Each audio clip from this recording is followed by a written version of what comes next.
Hi అండి, అందరికీ నమస్కారం. Welcome to moms food eating kids. Food colour వాడకుండా న్యాచురల్ కలర్ తోటి నోట్లో పెట్టుకుంటే వెన్నలా కరిగిపోయే రవ్వ కేసరిని ఇలా ఒకసారి నేను చూపించినట్టు ట్రై చేయండి. చాలా బాగుంటుంది. చల్లారిపోయిన తర్వాత కూడా అస్సలు గట్టిపడదు, అంత బాగుంటుందండి ఈ రవ్వ కేసరి. నేను చేసే రెసిపీస్ మీకు నచ్చితే ఇలా ఒక లైక్ చేసి నా ఛానల్ని సబ్స్క్రైబ్ చేసుకొని పక్కనే ఉన్న బెల్ బటన్ని నొక్కండి. నేను పెట్టే ప్రతి వీడియో మీ వరకు చేరుతుంది. ఈ రవ్వ కేసరి చేయడానికి ముందుగా ఇలా ఒక గిన్నెని తీసుకొని ఇలా ఒక కప్పు పైన పొట్టంతా తీసేసి సన్న ముక్కలుగా కట్ చేసి పెట్టుకున్న తీపి గుమ్మడికాయ ముక్కలు వేసుకుంటున్నానండి.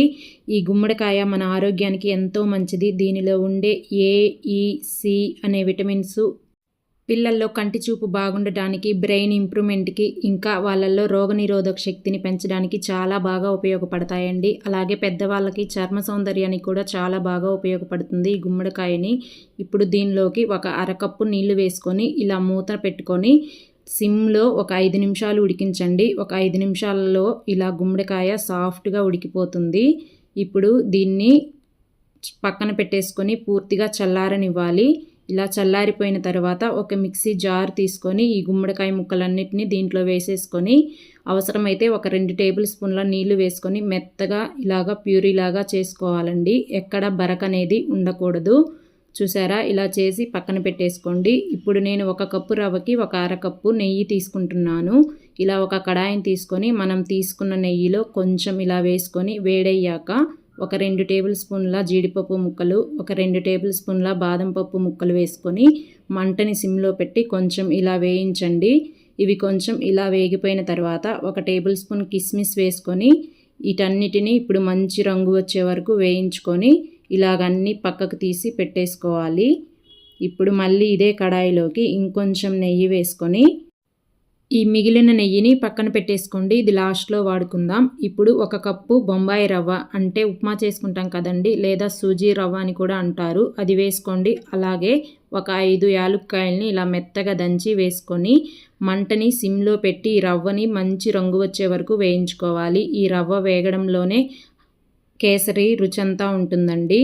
రవ్వ ఇలా వేగుతున్నప్పుడు ఇది వేరే స్టవ్ మీదకి పెట్టేసి ఇప్పుడు ఇంకొక గిన్నెలోకి ఒక కప్పు రవ్వకి ఒక 3 కప్పుల నీళ్లు పోసుకొని కొంచెం సాల్ట్ ఇలా వేసుకోండి. ఒక పించు, చప్పదనం లేకుండా ఉంటుంది స్వీట్ అనేది. ఇప్పుడు వీటిని రోలింగ్ బాయిల్ అయ్యే వరకు బాగా మరగనివ్వాలి.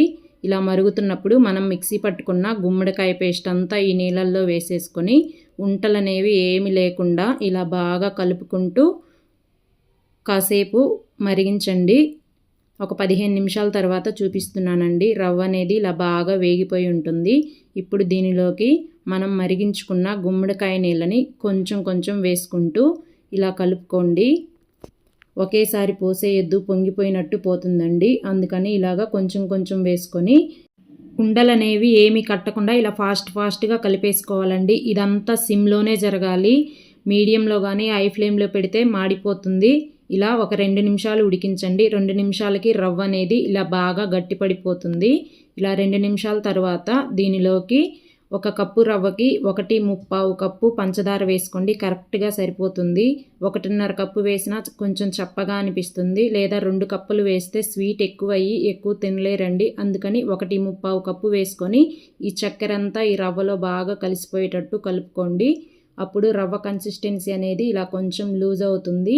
ఇప్పుడు ఇలాగా ఒక 2 నిమిషాలు ఉడికించుకున్న తర్వాత మనం వేయించి పెట్టుకున్న డ్రై ఫ్రూట్స్, అలాగే ఇందాక పక్కన పెట్టుకున్న నెయ్యినంతా వేసేసుకొని బాగా కలుపుకోవాలి. గుమ్మడికాయని ఉడికించి ఈ ప్రాసెస్ అంతా మేము చేయలేము అనుకుంటే ఒక చిటికెడు ఫుడ్ కలర్ వేసుకోండి. కన్సిస్టెన్సీ ఇలా వచ్చినప్పుడు స్టవ్ ఆపేసేయండి. చల్లారిపోయిన తర్వాత కూడా అస్సలు గట్టిపడదు. నచ్చితే ఒక లైక్ చేసి మీ ఫ్రెండ్స్ అండ్ రిలేటివ్స్కి షేర్ చేసి నా ఛానల్ని సబ్స్క్రైబ్ చేసుకొని సపోర్ట్ చేయండి.